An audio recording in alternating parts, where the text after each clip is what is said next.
What up, Laker fans? D-Mac here, and welcome to an episode of the Lakers 24/8 Roundtable. And today I'm joined by Sports Illustrated Lakers insider, Mr. Noah Cameras. You can follow him at Noah Cameras. Thanks for rocking with us today, Noah. Thank you for having me. And over here, I've got the new guy, but this guy knows all you would ever want to know about your Lake show. And his name is Leon Neal. No, it's fine. His name, of course, is Noel Sanchez. You can follow him at NOE1 Sanchez over on Instagram. But thanks for rocking with us, boys. Let's get right into it, because the Lakers, they basically did a mini overhaul of their roster at the deadline. And of course, the biggest deal was the Lakers trading for D'Angelo Russell. Welcome back. Malik Beasley, Jared Vanderbilt. Minnesota receives Mike Conley, Nickeil Alexander-Walker, a lot of picks, a lot of second-round picks. Utah, they get Russell Westbrook, Juan Toscano-Anderson, Damian Jones, and the Lakers 2027 first-round pick, which was protected 1 through 4. What was your initial reaction to the deal, Noah? Yeah, initially I was a little unsure if that deal alone would get this Lakers spot to contention status. The moves they then made after, I think, totally rounded out the roster. So now looking back on it, I love the move for the Lakers. I think this move definitely puts them into contender status is what I'm trying to say, because you have D'Lo there. He's a great shooter. He's going to be a good ball handler and can play at the 2 guard if you want LeBron to be your primary ball handler. And then you slide in Malik Beasley, a great shooter. He's proven he can shoot threes. Those 2 guys were 2 of the best 3-point shooters in the league. And I love what Jared Vanderbilt has brought to this team so far. He's brought energy. He's brought hustle. He really plays hard on both ends of the court. And I think he's actually going to play a much bigger role this year and next year for this team. Yeah, I think absolutely. I mean, when you consider what the Lakers could have gotten from that, they really didn't have very many assets. It really was addition by subtraction. Yeah. Westbrook was Westbroken at that point. He was a bad fit playing alongside LeBron. But Noel, what was your reaction to the trade? I mean, kind of picking off of what Noah said, you just got to look at it like addition by subtraction. When you bring in those guys that can shoot, guys that can play make, guys that can bring a lot of energy to a Lakers team that the vibes are kind of always off. Like, some games they're going in there and LeBron's looking like a superstar. Westbrook is looking like that 6th Man of the Year candidate. But, you know, obviously it just didn't work out and a move had to be made. Obviously it would have been amazing to get Kyrie Irving, getting a guy that LeBron has chemistry with, has solidified championship ring with. But I feel like this was the best deal on the table for the Lakers. And just if they had gone into the second half of the season with that same group from the first half, it wouldn't have been good. So I'm really excited to see what they could do the rest of the year. I mean, that last thing you said, everyone was saying there's no way the Lakers trade Russell Westbrook without giving up at least 1 first-round pick and then trading a second to bring back talent. And instead, the Lakers send 1 first-round pick, 1 through 4 protected, and bring back not 1 talented player, but 3 talented players. I mean, everyone, like, this did not seem like something that was going to be feasible, and they somehow made it work and made their roster much better and got rid of Westbrook. So I think this is as good of a trade as you could have hoped this team would make at the deadline. Yeah, I think there's no question that they improved their roster. I think it was about specifically trying to improve on shooting, because the Lakers, they're 26th in the league from beyond the arc, shooting 33.8% per game. And you got guys like D'Angelo Russell. You have Malik Beasley, guys that can shoot it from beyond the arc. Of course, Malik Beasley didn't get off to a hot start, went 0 for 6. But we also know about that Lakers curse. When you put on that purple and gold, we saw what it did to Danny Green. But I push back a little bit on this trade, really moving the needle that much. I mean, when you consider where the Lakers are, when you consider the other moves that were made in the West with Phoenix getting KD, with Kyrie going to the Mavs, I still think it's going to be an uphill climb for the Lakers. But kind of digging more into D'Angelo Russell specifically and the future of D'Lo with the Lakers, because so far so good. I think it really feels like it's a seamless transition back to his old team. And with D'Lo, they are getting an all-star guard, a guy that can shoot, a guy that can play make. He really is an elite shot creator, but there are some cons. I mean, for my cons, he's streakier, and he's very streaky, and he also defensively, he's a liability. He's been a turnstile defensively, and when you consider the fact that the contract he's going to get, I just don't know if I would extend him long term. I know that that's what the Lakers are going to do. Do you feel good about the Lakers locking in D'Lo long term? I do feel good about it, and it's because I feel like him coming back to us now, he's a lot more mature. You know, he's not that same kid that came in that draft making mistakes, whether it be with team chemistry, snitching on Nick Young, or even just his streaky play back then. then. I feel like now he's gotten that all-star appearance, you know. He's been on different teams. He played with stars like Steph Curry, and he's just been around the league a lot more. So even though he isn't the best when it comes to consistency and he has some strides to make defensively, I'm really excited to see what he's going to be like in that pick and roll with Anthony Davis. Yeah. Because, like, obviously, you know, the goal is to get the load off of LeBron James. It's pretty ridiculous that he's been playing playoff minutes when Darvin Ham at the beginning of the season said that wasn't the goal. So I feel like getting that primary ball handler in D'Lo, and he's really smooth. Like, you see the craft he puts in the offseason and in his training sessions, and this dude is up there with the best ball handlers in the league. Yeah. So I'm really excited to see what he can do for us moving forward, and I hope that they're able to adopt the system that really suits his play style right now, and they just keep surrounding him with shooters and maybe another big that can run the pick and roll just like him and AD do. But what do you think, Noah? Yeah, I mean, I want to ask you, because if they are going to bring back D'Lo long term, this can go to either of you. That means it's going to be pretty much a for sure core of D'Lo, LeBron, and AD. That's going to be a majority of their money. Do you think those three guys alone with, you know, maybe some shooters, whatever, but it's not going to be another great player, are those three guys good enough to win a title?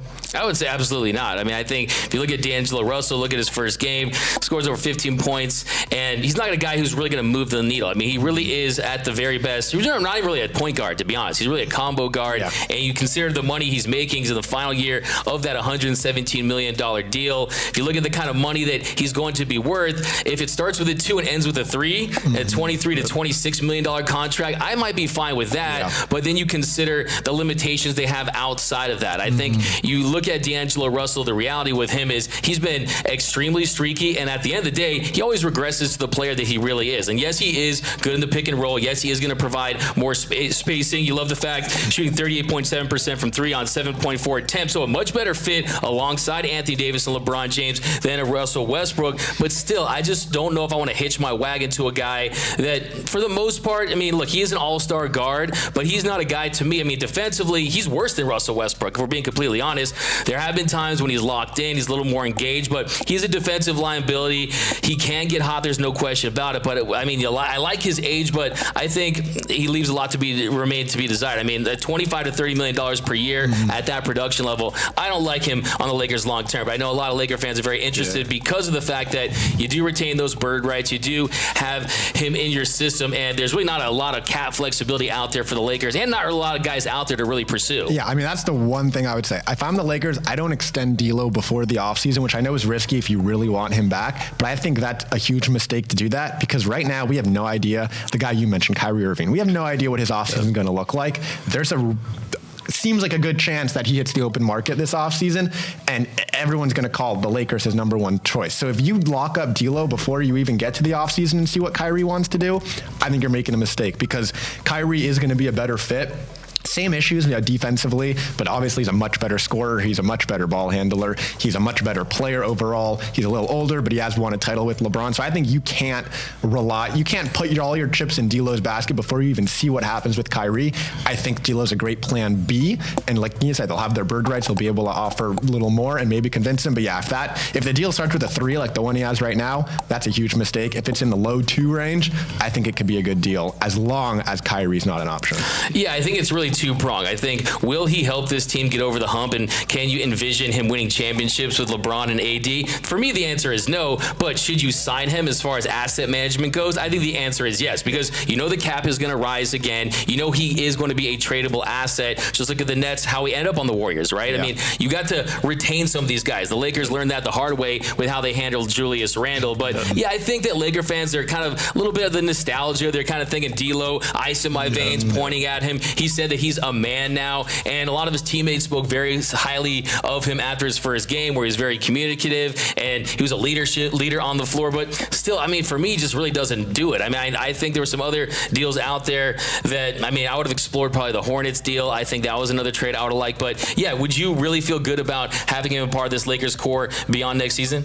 I think the whole thing with D'Lo right now, him personally as a player, he's just trying to find a home. He's been on so many teams throughout the years. He's getting traded. I thought personally personally, when he ended up on the Timberwolves with one of his best friends and Karl-Anthony Towns, that was going to be it.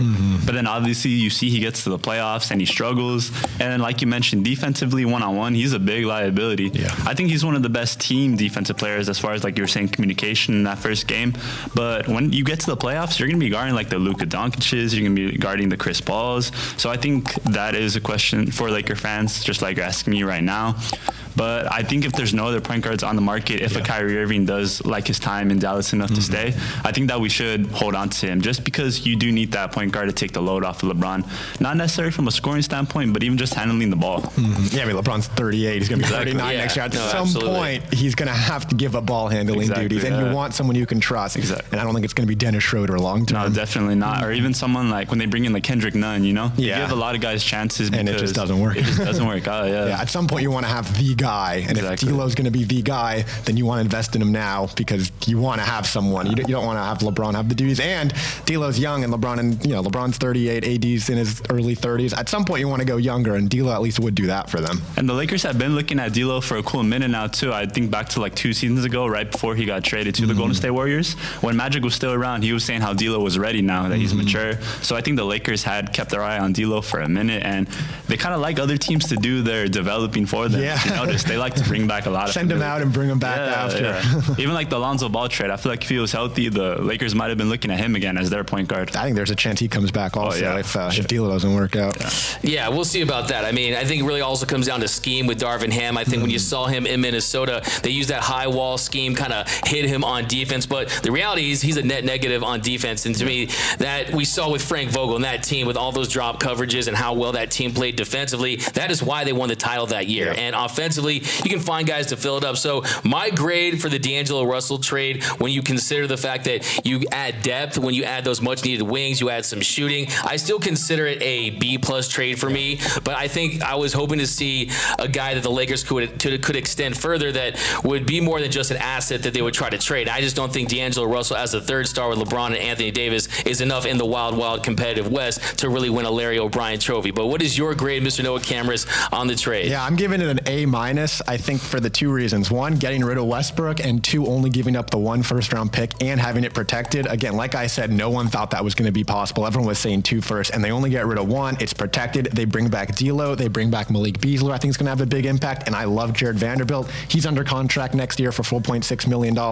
I think he's going to turn out to be the steal of that trade. No matter what happens with D'Lo, Vanderbilt's going to be here, so that's why I really like the trade. A-. A-, and how we go over here? I'm going to go rocking with the B as well, just because I feel like the Lakers needed that whole rebranding, new roster. Westbrook out of the picture now, can't put the blame on him like they were for what seemed like the past 2 seasons. And bringing in those young guys, that Malik Beasley, that Jared Vanderbilt, on top of D'Angelo Russell, just bringing that new energy. Mo Bamba too, getting him that Patrick Beverly trade, but that's a whole another one. But yeah, for the D'Lo and Russell Westbrook swap, I'm giving it a B just off of that note. All right, so we all like it. Going with the B, I like it, but I think that a lot of Laker fans don't remember that he was benched at the end of the Minnesota Timberwolves season last year when they got eliminated. I mean, not a lot of great feelings there for me for D'Angelo Russell. I do think it's a good trade, like I said, addition because of the Westbrook subtraction, but I'm not too high on him long term. But next we'll shift gears to Anthony Davis. Now, since AD's been back, a little drama. AD standing for always drama. I mean, you saw when LeBron, he set the record. He's kind of sulking on the bench. They kind of cleaned things up a few days later, saying it wasn't about anything. He just wanted to win. But since he's returned, he's averaging 21.9 points per game, 13.2 boards, but he has looked less efficient. He has looked a little slower and clunky out there. What do you make of AD since he's returned? Yeah, I mean, again, he was out for, 6 weeks? It was a pretty long absence. I think we all expected him to come back and be that MVP level player he was playing with, like at that level he was playing at before he gets hurt. But you can't expect that as someone. I think the All-Star break is going to be a really nice time for him to relax, take some break, let his ankle heal a little bit more. But yeah, I do think the one thing that's always bothered me with Anthony Davis is he always kind of plays to his defender, where if he has a smaller defender on him, he doesn't take him down in the paint. He kind of lets him play out. And if he has a bigger defender on him, now he's trying to work in the post, where every time there's a smaller defender on AD, he needs to put his back to the basket and drive him into the paint and get a bucket. He doesn't do that, and since he's been back, he's kind of been missing some shots in the paint that he should be hitting. But again, I think he's still getting back, and I think by the time the All-Star break is over and he gets back, I think he'll look better. I don't think he's any cause for concern as long as he stays healthy, which is a big asterisk next to as long. Yeah, I mean, absolutely. You hit it right on, hit the nail right on the head on that one. It's all about health for Anthony Davis, but I also think it's about keeping him engaged. I mean, if you look at how much he's played the 5 this season, we know how well documented it is that he does not love playing that position. You do have the addition of Mo Bamba that should stretch the floor, open some lanes for Anthony Davis, but why do you think he hasn't looked the same since return, just aside from the injuries? I think, just aside from the injuries, I think it's just when you're not winning games, you kind of lose that love for the game for a little bit. I feel like a lot of us got spoiled by that really good play he had at the beginning of the season, putting up those 30, 40-point games and leading us to wins when we really needed them. But I think just even on that day when they were losing to the OKC Thunder when LeBron passed the record, a lot of us were watching that game thinking, like, how are the Thunder still in this game? It's supposed to be a great night where LeBron gets the record, but we also get a much-needed win. And I think that all those losses while AD was out, he's kind of starting to lose that drive. And it's tough, too. I think bringing in these new faces, it's not as easy as it looks to just get everybody adjusted to the system and winning right away. I think all of us fans, it's easy for us to see the potential, but for them to actually put it in there, it's going to take a few weeks. And I think that's taking the biggest effect on AD, as we've seen. As I would want to see him averaging around like 35 points, like 20 points and 15 rebounds is cool, but once he gets rolling again and LeBron's back, I'm hoping that he can finally take that torch that we've been wanting him to these past few seasons. I mean, so far in the year in 34 games, averaging almost 26 points a game at 25.9, 12.4 boards, but at some point during his career, either he puts a team on his back and you see a perennial MVP candidate he's supposed to be, or he just lives up to his reputation. I mean, he's more fragile than my newborn baby Kira. No one's going to watch that, so it's all good. But I think that at some point, that it's not like he wants to be injured or anything like that, but I think from an attitude standpoint, he really wears losses, kind of like you were alluding to. And I think that Anthony Davis is a guy you have to keep healthy out there on the court and really keep him happy and keep him engaged. And I also think that, I mean, we'll see how the Russell Westbrook trade south. I mean, he was really close to Russell Westbrook. I don't think he liked a lot of the turmoil, because when you trade a Russell Westbrook, you're essentially saying that LeBron failed. You're saying that AD failed. We know they met in Brentwood, all three of them, and really wanted to put this team together. But also, look, he has played more this season than he did with Frank Vogel last year, and the Lakers really are sitting in the same spot. So my next question for you two gentlemen is, if this season goes down in flames and it's 1-2-3 Cancun in early April, if you're the Lakers, would you like to see them trade Anthony Davis? It's such a difficult question, and I mean, it's one we've now had to talk about for a few off seasons that have ended much earlier than anticipated. Before this season started, early in the year, we did a little roundtable on alllakers.com, and I said this team should trade Anthony Davis. Then he started playing at the MVP level, and all that talk goes away. But now you're entering an off season. If this season does go down in flames, let's say they miss the play-in tournament, even if they make the play-in tournament, miss the playoffs, whatever it is, if they don't at least get to the second round, I think this is a disappointment. And I think you have to not only consider moving AD, but you have to do it. You have to recoup some value. Obviously, they traded all their first-round picks to the Pelicans when they got AD. I want to make one other statement that says that trade should not be looked at as a fail, even if they trade AD, because they won the championship. They had a decent run, at least in 2020, 2021, before AD went down. But I think you have to trade him, recoup some of those first-round picks, say it worked, we got the title we wanted, we got number 17, and now let's start over. Maybe even trading LeBron too, who will have the ability to be traded in the offseason. I'm not saying they're going to, depending on what they get back for AD. The one trade that really interests me is with the Bulls, getting AD back to his home in Chicago, maybe getting Levine, Lonzo, and a bunch of first-round picks or something, if AD's value is that high. But yes, I think if this season goes down in flames, they have to trade AD. Noel?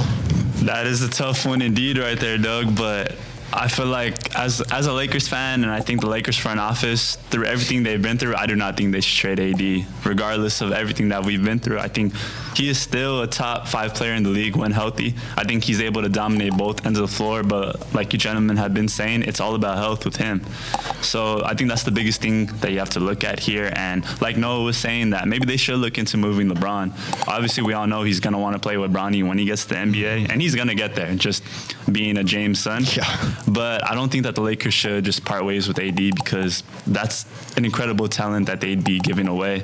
And regardless of the first-round picks and stuff that we will get back, I'd rather see them move LeBron, because you're set up for a better future having Anthony Davis. That's your go-to player right there versus a 39, 40-year-old LeBron James. I mean, you are set up for a better future if AD stays healthy. But at this point, it's almost getting ridiculous. And like, I feel bad saying that because like you feel bad for Anthony Davis getting hurt. He's the one getting injured. But like, it's ridiculous how much. But saying that AD is going to stay healthy is like saying that Russell Westbrook is going to start shooting threes like Steph Curry.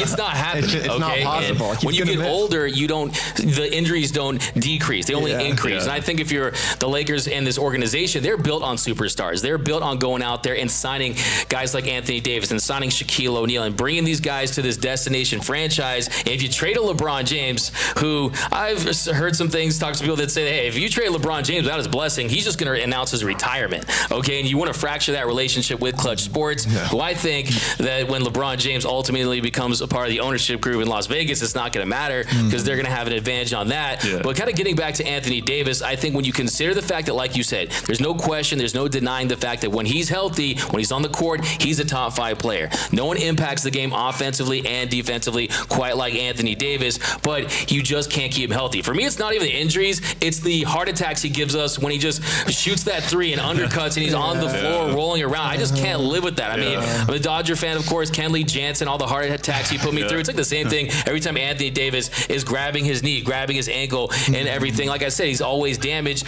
but his talent level, you're going to get 50 cents on the dollar, right? I mean, you were just to try to get that contract out from underneath, that contract, it's going to require taking in either some bad contracts, taking in some depth pieces, but not necessarily another star in return. And we know that LeBron James, he has no intention of retiring anytime soon. He thinks still at this age, he can still contend for titles. So you trade Anthony Davis, I just don't see it. But what I always tell myself is, are the Lakers closer to a title or further away from a title with Anthony Davis? I think they're further away from a title when you consider the fact that, look, I mean, just look at the games he's played per season. I mean, this is a guy that's missed significant time each and every year. 2020 and 2021, 36 games. Last year he played 40 games. This year he's played in 34 games. So look, you needed a global pandemic with a 3-month break in a bubble just to get unicorn Anthony Davis. And last time I checked, you're not going to have 3-4 month breaks in between NBA seasons. So I think the likelihood of him staying healthy are just becoming less and less each and every year. Will the Lakers pull the trigger on an Anthony Davis trade? I think that depends on how this season ultimately ends. I think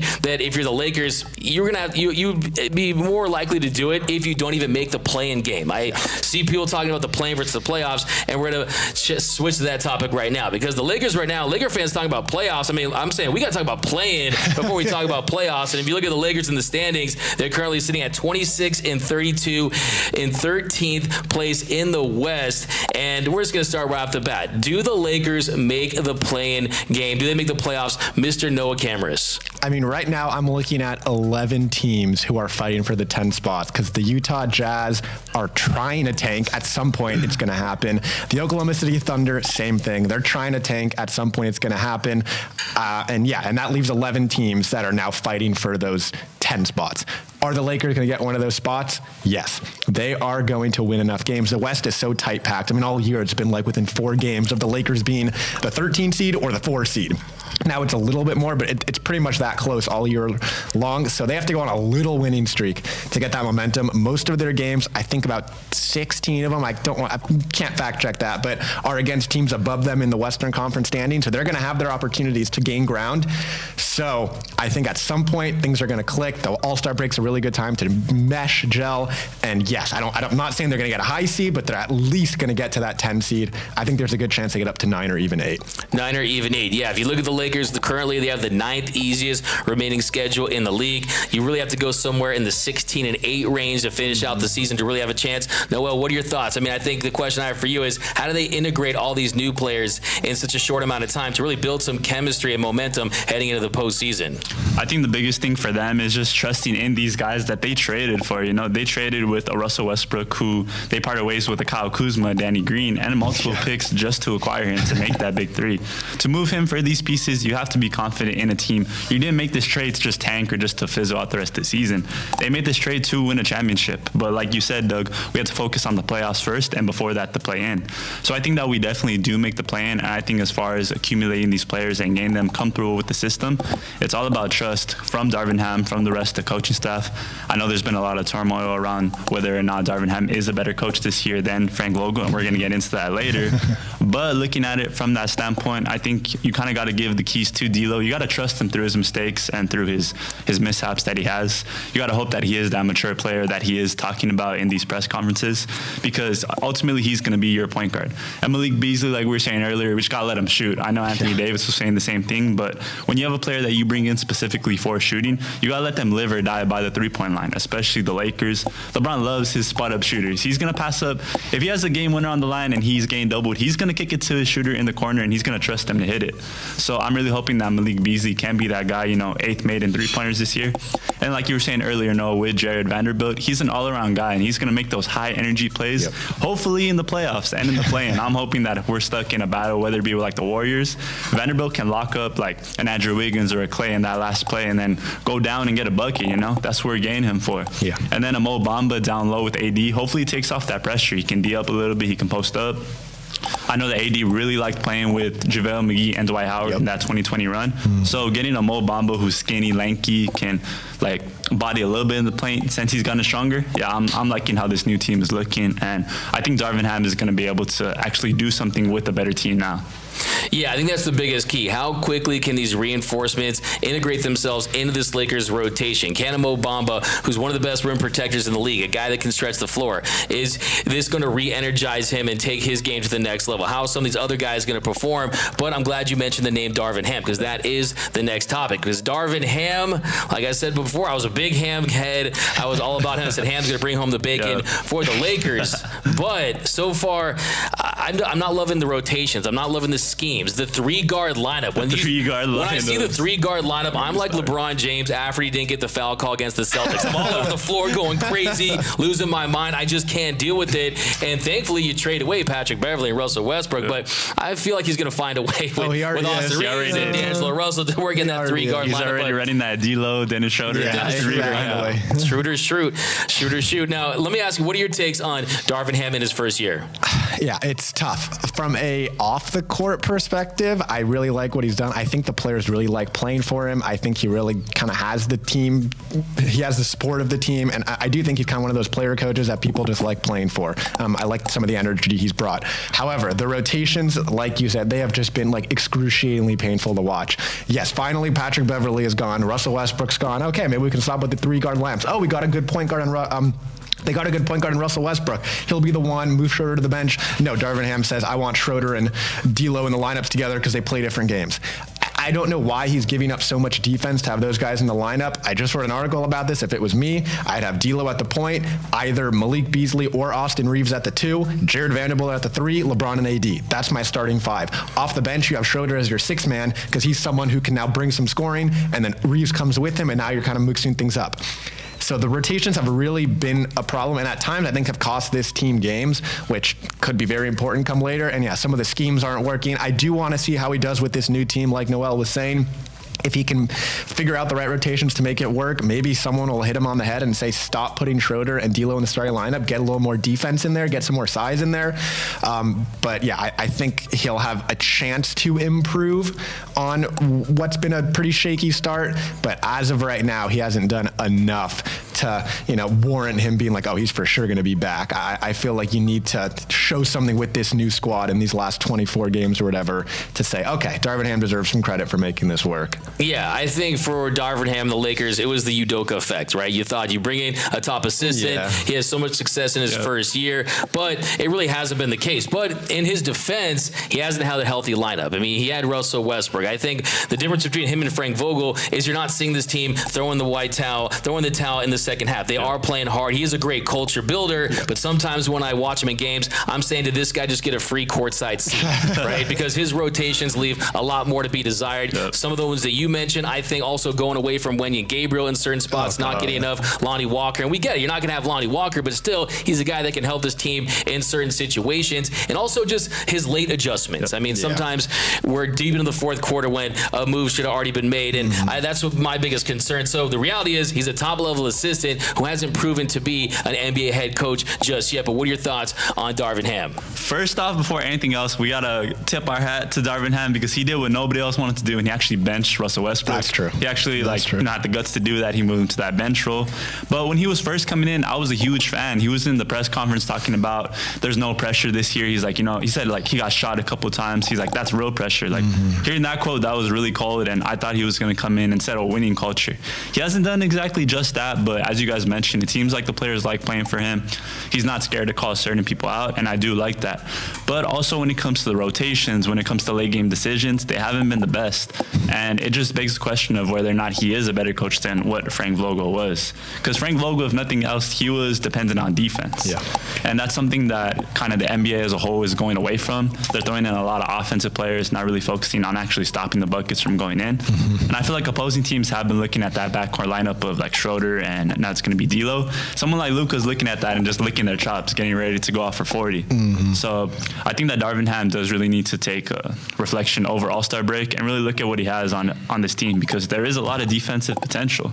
Like starting Jared Vanderbilt at the 3 with 2 guards that actually play a little bit of defense. Yeah, Reeves or Beasley. Yeah, I think this end of season stretch is going to be key when it comes to winning games defensively.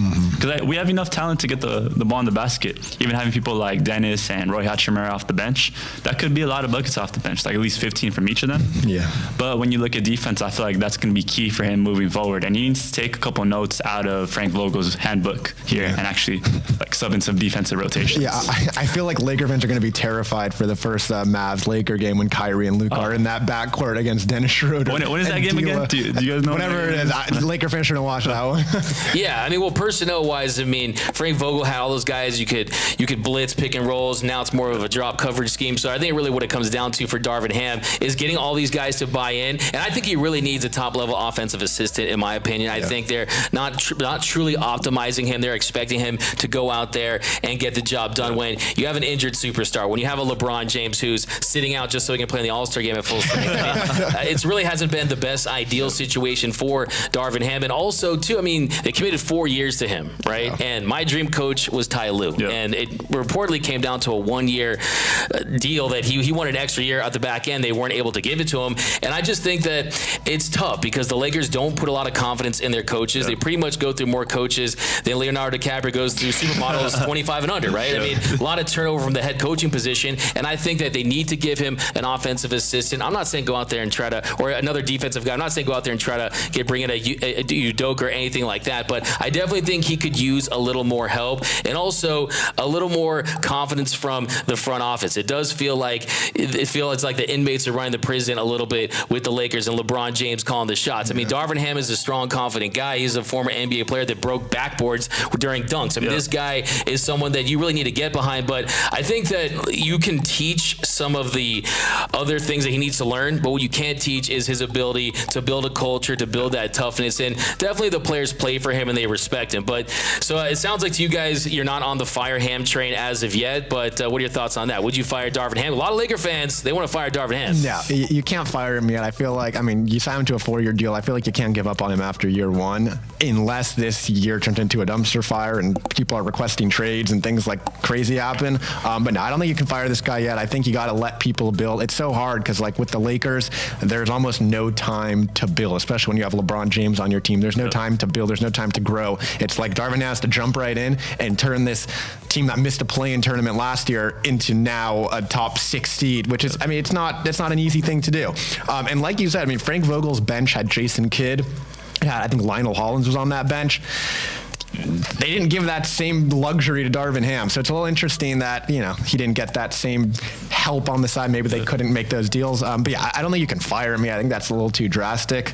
But it would be nice to see him make a nice push in this second post-All-Star break part of the season and at least get this team into the play-in tournament. Yeah, absolutely. I think you have to stick with Ham. I think that this organization has lacked stability over the last 4 or 5 seasons. Yeah. And if you fire him, it's just another bad move. And also on top of everything, because of the Babs, the broke-ass buses, they're not going to just fire Darvin Ham. No, they're going to keep him in that position. They're not going to be paying that. But But yep, guys, thanks guys for joining us here for the inaugural, the first episode of the Lakers 24/8 Roundtable. You can follow Noah Cameras at Noah Cameras, an esteemed Lakers insider for Sports Illustrated, and then go follow my man Noel Sanchez at NOE #1 Sanchez. Yes, of all the Noel Sanchez's, he's the #1 Noel Sanchez in the world and Lakerland. Of course, my name is Doug McCain. You can follow me on Twitter and Instagram at DMac_LA. And we want all your takes too. What are your thoughts on Darvin Ham? How the Lakers season will finish? What is your grade for the D'Angelo Russell trade for the Lakers? We want all your takes down below.